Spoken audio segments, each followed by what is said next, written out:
everyone, and welcome back to the studio.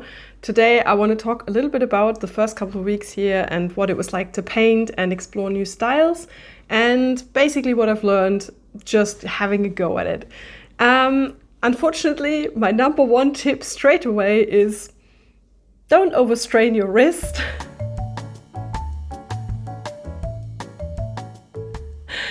I'm laughing, but the last 6 weeks have been very annoying. So what happened?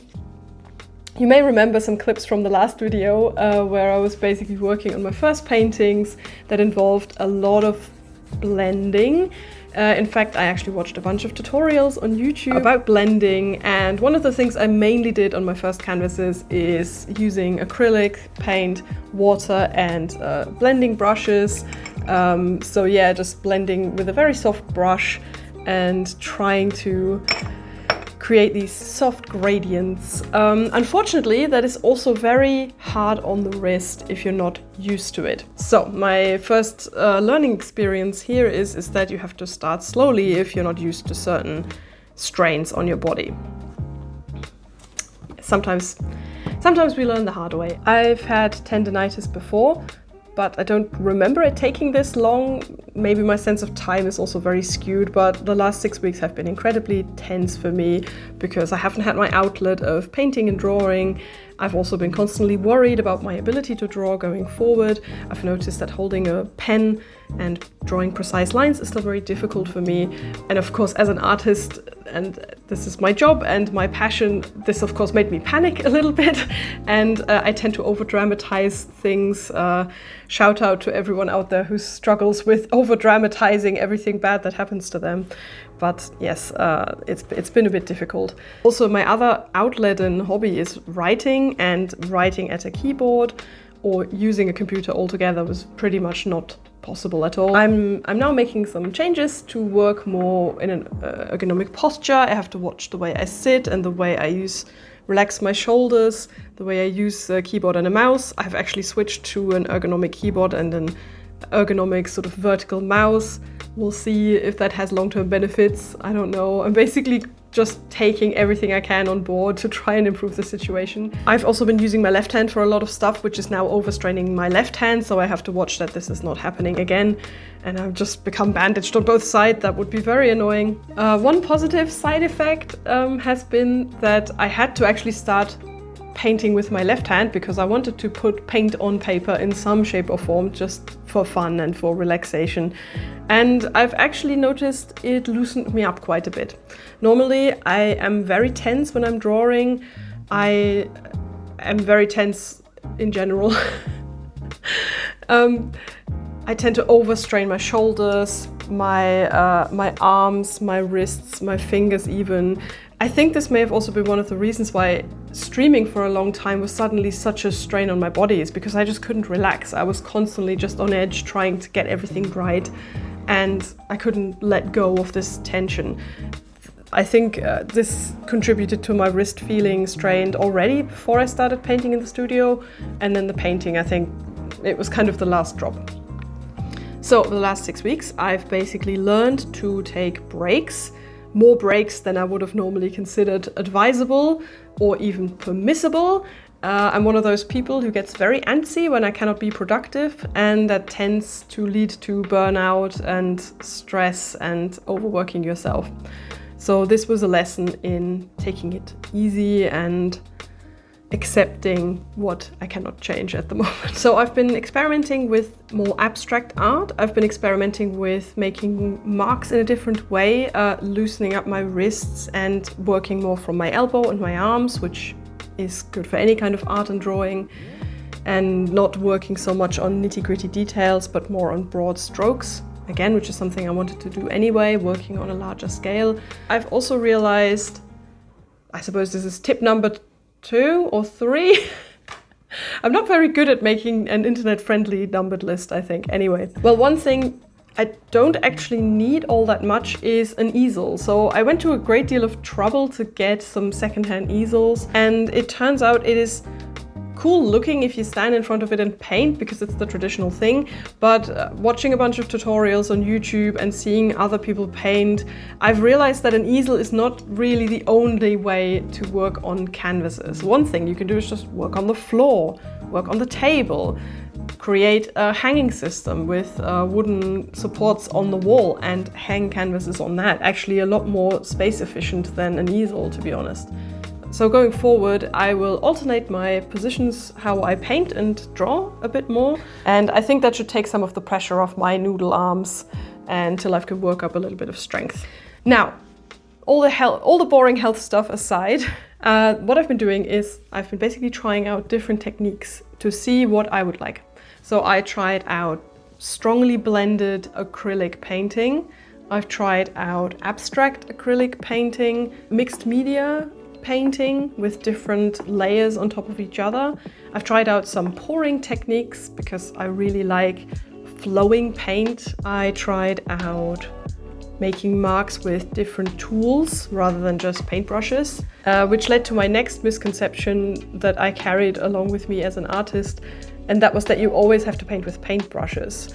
I was very stuck in my way of thinking that painting is something that happens when you use paint with a paintbrush on a canvas, on an easel. But of course you can put the canvas on the floor and use paint with some sort of random tool that wasn't even designed for paint.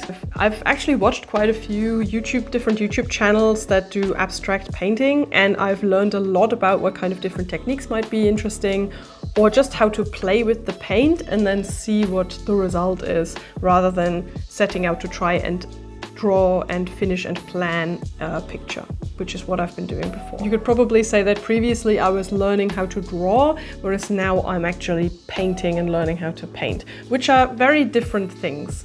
I spent most of my time during my streams trying to learn anatomy and hands and environments, and it was always a very illustrative, planned approach to paintings.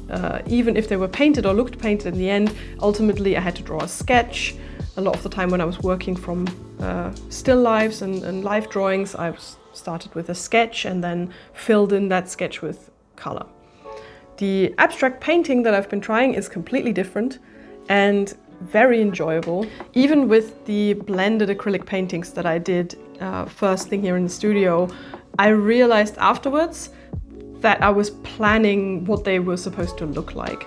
So I was making random marks, but then very quickly I had an idea of this area should be these two colors blended together, these areas should be these colors blended together. And ultimately the end result, while I don't hate it, looks quite stilted. And I've recently, since I had to start working with my left hand or restrained with my right hand, I've come to appreciate a more free-flowing approach, a more loose approach to painting, and that's actually way more fun, and it's also less strain on your body. So I want to show you some of the paintings I've done and just critique myself a little bit, because I think it would be useful going forward. And then I want to look at some of the stuff I've done in my sketchbook and what I plan to do next. This is the first full painting that I did here in the studio. And what I wanted was to explore a contrast between very dark and very bright values. And I also wanted to explore my favorite colors, basically. So you've got a lot of dark blue, purple, and very bright pinks and yellows in here that I really like. Let's make a compliment sandwich for myself. I like the colors that I used. I like the idea, I like the primordial sort of lava-like effect. There's some really nice details on here, like the sprinkles in the paint and sort of the energy of these strokes. I quite enjoy that. Now, what I don't like so much is the composition. It's way too split very evenly in the center. I think a 2/3 composition is something I would enjoy looking at a bit more. It's not so appealing to me that the areas are roughly the same size. So I think if I made this painting again, I would put a next step in where I work more on the composition of the picture and basically just shift some of the values around a little bit. I'm not going to do that on this painting, because I actually quite like the reminder of where I started, and I don't want to erase this progress. So later, you know, you can look back at your own work and say, I've improved in these areas. I think that's quite important. Another thing that I don't like so much is that basically there's just not a lot going on in these blended areas. One thing that I definitely learned throughout working with this is that I made some mistakes how to blend paint together in the first place. First of all, just blending it with water is very straining. I've come mainly from a background of painting with watercolors, and right, I'm gonna have to put this down again now, otherwise my hand will fall off and we don't want that.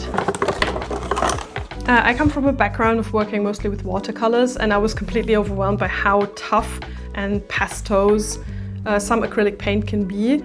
It's very heavy body, some of it's more liquid. I didn't even know there was a difference. I thought that acrylic paint was acrylic paint, but no. There's some that's very liquid and there's some that's very, very pastos, very tough. And depending on what kind of type you prefer, it really changes your style of painting as well. And I should have used more fluid acrylics or more fluid medium. I admit I was a little bit skimpy. I did buy some fluid medium to make the paint flow a little bit better, but I seemed to use it up very quickly when I used it, and I got a bit stingy and used water instead. The problem with water is that it affects how the paint sticks to the canvas a bit negatively, as I realized, and also the people whose videos I've been watching have mentioned that. So in the future I'll have to see how I can tackle that problem. So either I will just have to work with paint and add fluid medium or glazing medium or something like that, or I will have to buy more liquid acrylics. This is basically what made it so difficult to blend. It was really hard work on the wrist. So another thing I noticed when I was blending the colors was that I made it harder for myself than it needed to be. For instance, I blended the pink-red areas with the blue areas without actually mixing those colors on the palette beforehand to create an intermediate tone. So of course, if you blend them on the canvas, you're going to get that sort of purple area in between. But it is so much harder to blend those colors on the canvas. So in the future, if I were to do more blending effects, I would first mix the colors together off the canvas on the palette, and then create an area in between them where I do just paint in that tone and then blend in both tones sort of from both sides with the middle tone, with that blended tone. That would just save a lot of time and effort. This was a painting that was mostly inspired by the idea of a rainstorm. I started out with a problem, and that was that this canvas had a tear in it. It's not a complete tear, but it was enough to be noticeable, and I basically fixed it by using structural paste over it.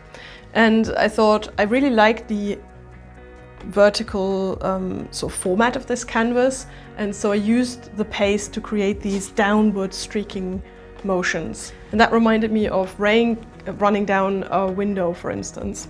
And so I got the idea of making this watery color palette. I really like the movement from really dark blue, almost black, up to the lighter blue and turquoise. I tried to blend in the tones with each other quite well, but I left in some smaller textures because I enjoyed that as part of the sort of rainy effect. The other thing I definitely wanted to do was I wanted to experiment with neon highlights on really dark colors, like in the other picture. I only used these two bits of neon green to introduce a little bit of light in the rainstorm, and I kind of like the idea of light seen in the distance through very rainy weather, such as the lights of a car or the lights of a house.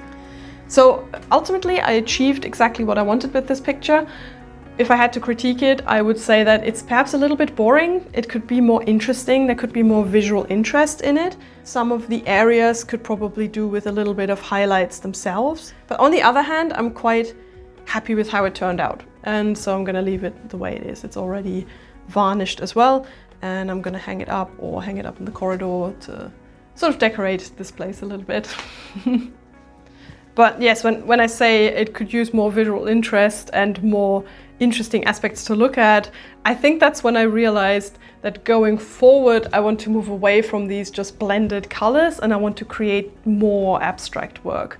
So this was basically my stepping stone into slightly different paintings. So what I did while my hand was hurting too much was using pens and paints that I still had at home to experiment in my sketchbook. And this is the best thing you can do really as an artist, is to limit yourself to a certain amount of tools and techniques and just work with that. And it's amazing what kind of creative output that can generate. Having all of the options is sometimes just too much. And so I went through my art supplies that are still at home, which I had dismissed and not taken to the studio because I thought, oh, that's just for, you know, when my daughter and I want to paint and I can use these crabby markers. All I had was an old school watercolor kit and some chalk markers that I had bought to draw on the windows with, and some Sharpies. What I created in the first place was this. It doesn't even matter which way up I hold it. There you go. Very random, abstract little pictures. I taped off the area and then I just experimented with different colors. I very quickly realized that it's really fun if you restrict your color palette and then just do 8 little paintings instead of just 1, because it gives you different options to see which one you like best. And also it was really fun to experiment with different marks. So we got little lines and squiggles, we've got broad paint strokes, we've got little scratches and straight lines, but also dots. I tried to see if I would like any dots. I made these little sort of round circles to see if I like those. So yes, it was really just a playground essentially, without the pressure of having to make something that was good, and it opened up so many possibilities. The next page that I'm actually really quite proud of is this.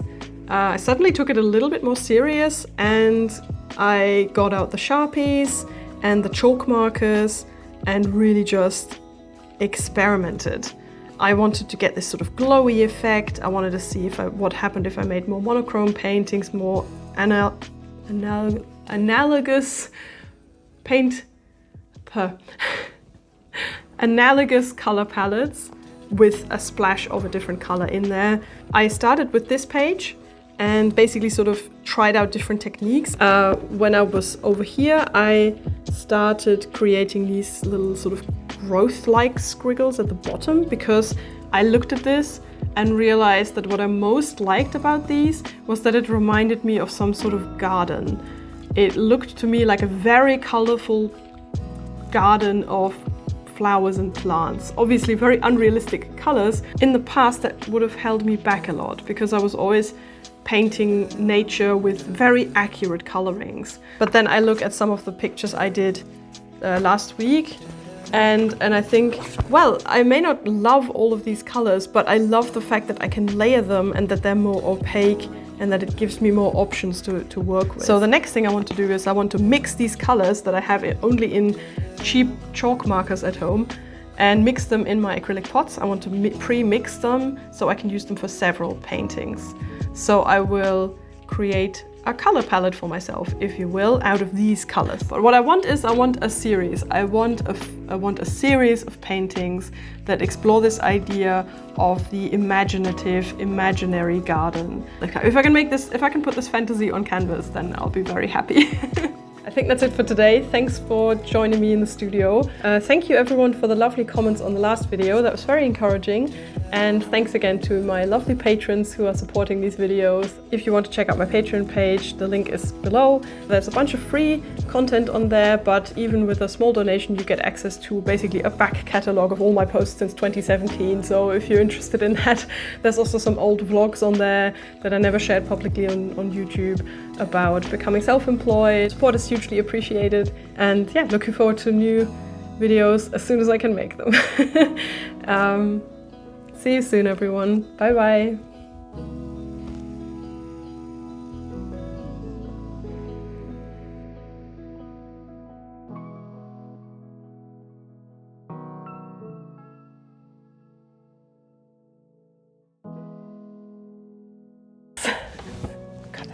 too cheesy. This is horrible. Right.